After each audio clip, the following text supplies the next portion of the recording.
Baik, bismillahirrahmanirrahim. Assalamualaikum warahmatullahi wabarakatuh. Alhamdulillah, wassalatu wassalamu ala rasulillah, wa ala alihi wa ashabihi wa man tabi'ahum bi ihsanin ila yaumiddin. Wa ba'd. Alhamdulillah, syukur kepada Allah Subhanahu wa taala yang telah memberikan kepada kita kenikmatan iman, Islam dan juga ihsan.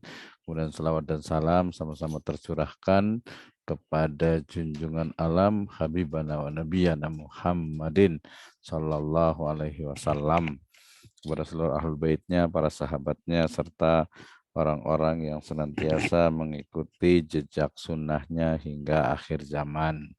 Terima kasih kepada yang sudah hadir pada kesempatan kali ini. Saya akan membahas terkait dengan bagaimana sebenarnya menulis tesis ya. Ini sebenarnya tadi kemarin permintaan dari Pak Syukur terkait dengan masih belum paham nih tentang cara menulis tesis gitu ya. Nah, nanti kita akan bisa diskusi lebih banyak terkait dengan penulisan tesis itu sendiri gitu ya. Karena kadang memang banyak teori gitu ya, tapi ternyata prakteknya itu sering apa ya, sering ya tidak inilah, tidak apa ya, tidak Karena full. antara teori dan praktek itu kadang-kadang yang satu di 9, yang satu di 0, tidak nyambung. Iya, makanya berarti harus ada apa? Harus ada prakteknya. Nah, nanti kita bisa diskusi nih terkait dengan tesis atau kita bisa juga langsung diskusi nih gimana sih atau bagaimana sih cara menulis tesis gitu ya. Nah, kemarin ini waktunya juga ini cuma 45 menit ya, akun saya yang satunya lagi agak rusak. Jadi begini sebenarnya, ketika kita menulis tesis itu ya sebenarnya itu diawali dengan ya semacam kegelisahan gitu ya, sesuatu yang memang berbeda antara das Sein dengan das Sollen gitu ya, antara sesuatu yang teori kemudian berbeda dengan prakteknya gitu ya. Misalnya kemarin saya kasih contoh, kenapa sih umat Islam itu istilahnya itu sudah tahu bahwa riba itu haram gitu ya, riba itu haram.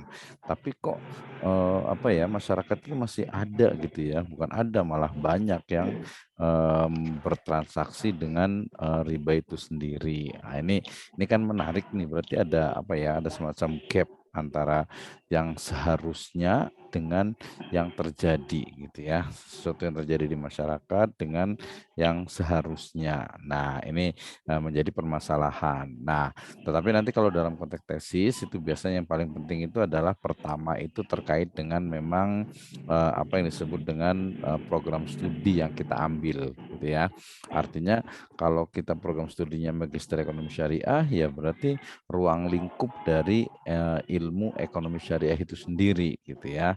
Nah, ini kan sebagai ilmu baru tentu saja dia banyak cabang-cabangnya sebenarnya gitu ya, sehingga kadang orang berbicara tentang ekonomi syariah tapi kemudian dia jadi kemana-mana gitu ya, atau mungkin semua juga bisa dikaitkan dengan ekonomi syariah gitu ya. Jadi prodinya gitu ya, program studinya. Kemudian yang kedua memang sesuatu yang kita sukai gitu ya, sesuatu yang kita senang untuk membahasnya gitu ya, terutama nanti terkait dengan hal-hal yang kita ingin ketahui permasalahannya. Nah, itu ya, sesuatu yang ingin kita ketahui. Nah, kemudian sudah tahu, oh saya ingin tahu tentang ini, ternyata ada masalah di sini. Bagaimana cara menyelesaikannya? Bedanya kalau apa masalah yang cukup diselesaikan dengan simple tanpa menggunakan metode, yaitu berarti bukan masalah akademik, tapi dia adalah social problem atau masalah sosial. Kalau harus diselesaikan dengan riset ya, dengan metode penelitian, itu nanti disebut dengan academic problem. Jadi tidak semua sebenarnya bisa dikatakan sebagai atau bisa diangkat menjadi sebuah skripsi, tesis ataupun disertasi. Nah, ya, ini jadi inian kita nih gitu. Nah, oke, itu secara teorinya gampang lah. Kemudian yang paling penting itu adalah sebenarnya bagaimana sih cara menulis gitu ya? Karena kemarin ada yang bicara itu kalau kita copy paste dari punya orang lain itu nggak paham gitu ya. Cara berpikirnya itu tidak paham. Demikian juga kalau ya apalagi kalau misalnya itu apa mungkin ada dibantu teman gitu ya. Nah, itu lebih tidak paham lagi gitu ya. Padahal kita harus betul-betul tahu masalahnya apa, kemudian yang mau diteliti itu apanya, baru kemudian kita tentukan metodenya. Nah, masalahnya apa itu nanti bisa juga dicari dari literatur review ya atau penelitian terdahulu yang sudah dilakukan yang apa? Yang sesuai atau yang sama topiknya dengan kita. Nah, ini penting sekali nih ya untuk mengetahuinya. Jadi kita bukan penelitian yang baru tentu saja ya sudah banyak penelitian orang lain yang dilakukan dengan metode yang berbeda-beda. Kemudian, nah posisi kita ini di mana? Ya, karena nanti dalam ilmu pengetahuan tuh jangan sampai mengulang kembali, gitu ya. Jangan sampai mengulang kembali penelitian yang sudah dilakukan orang lain, gitu. Misalnya nih, kecuali mungkin masih belum jelas, gitu ya. Kalau dalam fikih misalnya sebenarnya hadis tentang misalnya apa ya, misalnya hadis tentang sholat misalnya, gitu ya, hadis tentang sholat misalnya, ini bener gak nih gitu. Nah, tapi karena kita bidang ekonomi jangan tentang fikih ibadah deh ya. Kita fokus ke fikih muamalah saja. Misalnya ya hadis tentang dosa dari para apa dari pelaku istilahnya itu riba, pemakan riba gitu ya. Seperti itu kan banyak riwayat tuh, ada yang sahih ya, ada yang doif gitu ya, ada yang lemah juga. Nah, ini sebenarnya posisinya kayak gimana nih? Oh, berarti harus diteliti nih. Ini benar atau tidak? Bahkan banyak sekali tuh riwayat-riwayat yang ternyata dia itu lemah atau doif gitu ya, kemudian dijadikan seolah itu adalah hadis atau seolah itu adalah riwayat dari Nabi. Berarti itu nanti dalam konteksnya adalah ulumul hadis ya atau ilmu hadis dalam nanti metodenya menggunakan tahrij hadis. Nah, itu ya. Nah, kemudian tadi kita ingin tahu masalahnya kan, berarti dalam ruang lingkup ekonomi ya, bisnis. Ekonomi sendiri perlu diketahui namanya ekonomi itu adalah seluruh aktivitas manusia untuk memenuhi kebutuhan hidupnya ya.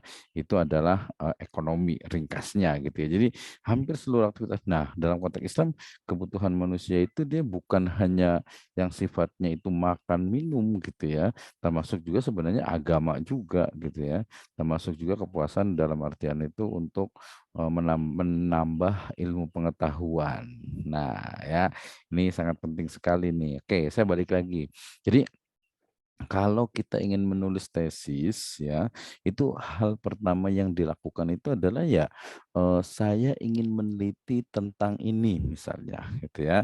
Saya ingin meneliti tentang misalnya, tentang cryptocurrency gitu ya, atau saya ingin meneliti tentang sebenarnya ulama-ulama terdahulu itu ketika membahas tentang, ekonomi itu sebenarnya sudah lengkap atau belum sih gitu ya. Jangan sampai nanti kita mau bahas tentang ini pada sudah diteliti oleh orang lain. Oke, saya akan mengulang-ulang terus. Jadi cara untuk menulis tesis yang pertama itu adalah tetapkan tema atau topiknya. Jadi saya mau menulis tentang apa? Gitu ya. Aduh, bingung banget nih, banyak banget yang saya mau tulis. Oke, lebih spesifikkan ya topiknya lebih spesifik. Misal tadi saya mau tentang ekonomi syariah, ya udah ekonomi syariah. Ekonomi syariah itu bidang apa saja? Kan banyak tuh ya. Sudah ada ilmu manajemen syariah, sudah ada istilahnya itu ilmu mikronya, kemudian mikro syariahnya, ada makro syariahnya, kemudian mungkin di perbankannya dari sisi objeknya, kemudian di asuransi, di saham, di koperasi, di BMT, kemudian di pariwisata, ya di resort, di hotel, wah banyak sekali gitu ya. Mau meneliti yang mana? Yang Anda suka itu yang mana sebenarnya gitu kan ya. Nah, kalau sudah tahu masalahnya, berarti mau apa sudah tahu temanya, topiknya, tinggal masalahnya nih. Masalah itu mau mau yang mana nih yang mau diteliti karena begitu banyak masalah. Nanti ada yang nanya, masalah itu apa? Nah, tadi kita sudah sebutkan di awal ya.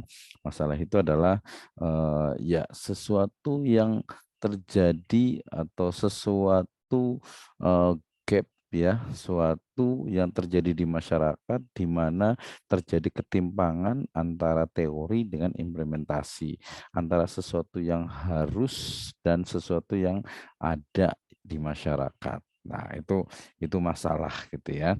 Misalnya kenapa sih apa ya, banyak nasabah bank syariah itu non muslim gitu ya. Kenapa ya? Apakah mereka nggak melihat dari sisi agama gitu ya, atau mungkin mereka melihat, oh lebih aman atau seperti apa gitu ya. Ya termasuk juga kenapa ketika orang itu, misalnya masyarakat itu melihat bahwa, oh sama saja bank syariah dengan, bank konvensional gitu kan. Nah ini perlu juga diperhatikan gitu ya. Jadi tetapkan temanya, topiknya mau apa, kemudian masalahnya itu apa yang akan diteliti, ya kemudian sampai kepada teori ya, sebenarnya ya gampang saja gitu, cuman seperti tadi saya katakan, jadi kalau umpamanya, teori saja, ngomong saja sih memang mudah gitu ya, tapi, seharusnya bisa dipraktekkan. Oh tadi saya belum share screen ya, mohon maaf pantesan dari tadi nggak kelihatan ininya nih. Oke, kita lanjut. Nah, ini maksud saya seperti ini tadi itu ya, mohon maaf, saking semangatnya nih ya. Nah ini, jadi ketika ditanya bagaimana saya mulai menulis, tesis, skripsi, atau disertasi gitu kan. Nah, yang pertama tentu saja adalah ya, apa yang akan Anda tulis, topik apa yang akan Anda tulis, temanya. Nah, dari tema topik itu nanti dari mulai tema yang sangat luas gitu ya, kemudian nanti akan dipersempit dipersempit dipersempit sampai kepada, fokus penelitian yang betul-betul memang satuannya itu bisa diteliti. Nah, ini nanti menunjukkan keterbatasan dari penelitian, ya. Jangan sampai, wah penelitiannya pengen luas semuanya, nggak mungkin gitu ya. Jadi ada batasan-batasan, masalah gitu ya.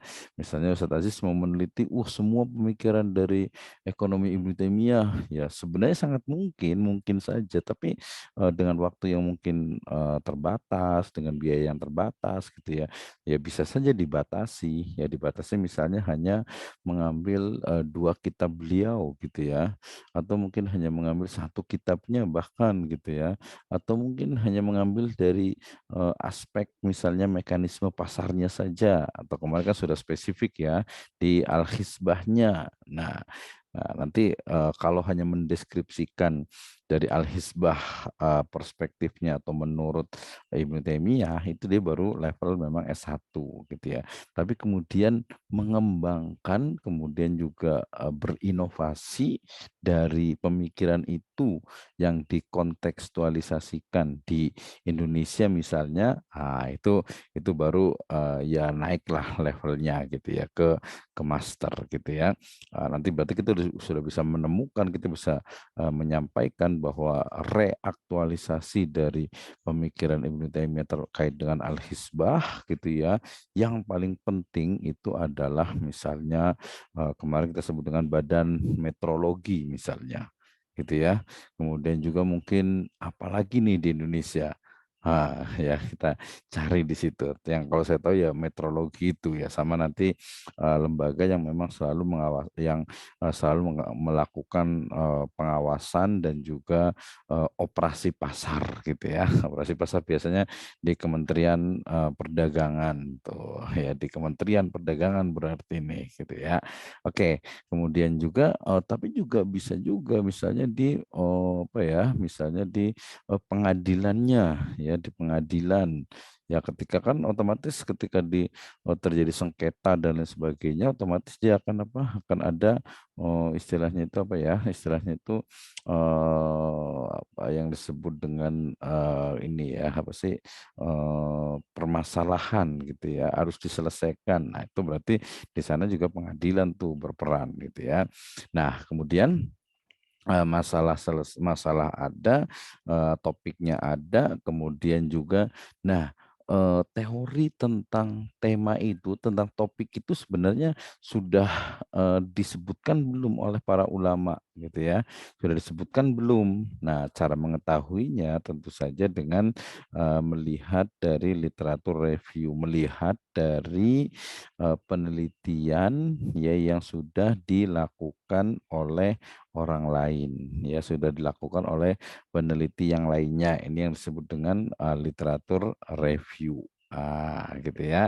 Kemudian, jadi kita tahu nih dari mulai, jurnal, kemudian tesis, kemudian disertasi, kemudian, penelitian dosen, atau mungkin zaman dulu ya buku ya, buku atau kitab yang memang, dikarang oleh para ulama gitu ya. Dan dikarangnya itu biasanya dia ada analisisnya ya, ada analisisnya sehingga dia bisa melihat pemikirannya bukan hanya, mengumpulkan saja gitu ya, bukan hanya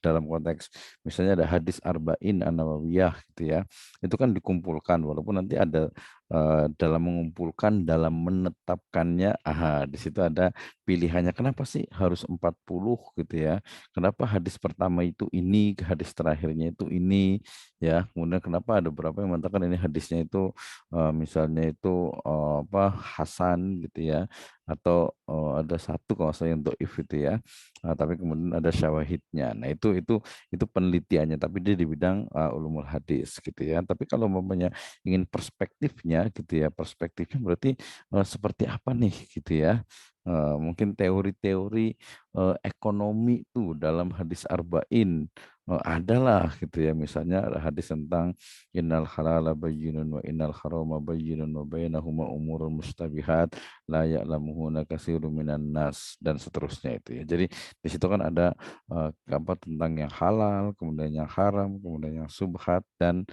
seterusnya. Nah di situ kan terjadi, ada di situ gitu kan ya. Nah itu berarti, oh yang sudah meneliti tentang ini ternyata ada 1, 2, 3, 4, 5, 6, 7, 8, 9, 10. Wah, kalau udah 10 udah mantap tuh gitu ya. Jadi, minimal udah tahu, oh ternyata banyak sekali yang sudah meneliti tentang ini gitu ya.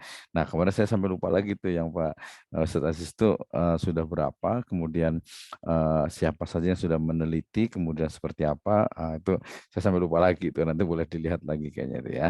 Nah kemudian setelah itu, setelah tahu masalahnya, teori-teori yang dikembangkan oleh, peneliti sebelumnya, kemudian juga, literatur review yang dilakukan, berikutnya adalah ya metode yang digunakan, ya. Saya mau me saya mau meneliti tentang ini, berarti metodenya begini. Saya mau meneliti misalnya tentang, pengaruh misalnya gitu ya, misalnya, pengaruh, sholat sholat tahajud gitu ya terhadap kejujuran, pedagang, studi di Pasar Bogor. Wah, menarik sekali kan, gitu ya. Jadi orang yang, biasa sholat tahajud itu mereka kalau dagang jujur nggak sih, gitu ya. Nah gitu ya, jujur nggak sih mereka gitu. Atau mungkin bisa juga pengaruh puasa Senin Kemis gitu ya, terhadap, misalnya tadi kejujuran pedagang atau mungkin, keberkahan dalam berdagang. Wah gitu ya. Nah itu menarik tuh untuk dilakukan penelitian. Oh berarti kalau seperti itu berarti ya dia kuantitatif gitu ya, kuantitatif. Tapi kalau kita pengen melihat bagaimana budaya, berdagang ya, masyarakat atau, para pedagang ya yang mereka biasa sholat tahajud atau biasa puasa Senin Kemis gitu ya, itu pakai kualitatif berarti itu bisa pakai fenomenologi atau bisa pakai juga, etnografi gitu ya. Nah gitu, itu jadi kita melihat di masyarakat. Jadi sebenarnya, ilmu ekonomi itu sebenarnya ya lebih luasnya itu melihat bagaimana aktivitas masyarakat dalam produksi, distribusi, konsumsi, ya dalam bisnis, dalam dagang, dalam aktivitas yang dilakukan untuk memenuhi kebutuhan, mereka ya, konteksnya baik kebutuhan duniawi ataupun, ukhrawi gitu ya. Nah ini sudah kita sudah sering ulang-ulang nih ya dari sini tuh. Jadi kita tahu bagaimana cara memilih temanya, itu sudah sebutkan, permasalahannya juga, kemudian juga teorinya juga, kemudian juga literatur reviewnya juga, kemudian sesuaikan metode penelitiannya, ya sertakan analisis dan kesimpulan, ya sampai kepada nanti langsung langsung prakteknya, ya. Jadi ini harus sering-sering nih ya, harus sering-sering kita ulang gitu biar paham. Nah, karena ini tadi mungkin karena darurat apa buru-buru gitu ya, jadi saya sebelum belum sempat buat apa ininya dan sebagainya sehingga kita bisa langsung diskusi nih. Mudah-mudahan saya Aziz ada waktunya dan juga Pak Ahmad. Jadi biar paham nih, nanti kan kalau mau jadi dosen itu kan harus, oh ternyata begini. Ya kalau dosen kan berarti nulisnya skripsi kan ya, Pak. Maksudnya kalau dosen itu kan dia berarti membimbing skripsi. Jadi ya akan lebih mudah gitu ya, akan lebih mudah sehingga oke kalau menulis skripsi berarti Anda itu mulai dari yang pertama itu adalah prodi ya. Jadi prodinya apa nih? Manajemen bisnis syariah. Berarti fokus kepada pola-pola manajemen gitu ya. Kalau ekonomi syariah berarti fokus kepada ekonomi ya. Kemudian misalnya kalau ke misalnya ke pemasaran misalnya ya ke pemasaran dan seterusnya itu harus dikuasai ilmunya. Baru nanti masalahnya mau fokus kemana. Kemudian yang sudah diteliti oleh orang lain itu apa gitu kan sampai kepada oke saya mau meneliti ini berarti metode yang digunakan adalah seperti ini. Kalau urutannya ya urutan di apa di skripsi ya atau di tesis gitu itu kan sebenarnya sama tuh ya nggak ada nggak perbedaannya itu hanya sedikit sekali sebenarnya gitu ya. Oke ya saya akan sharekan untuk yang ini nih untuk yang apa yang strukturnya. Oke kita stop recording.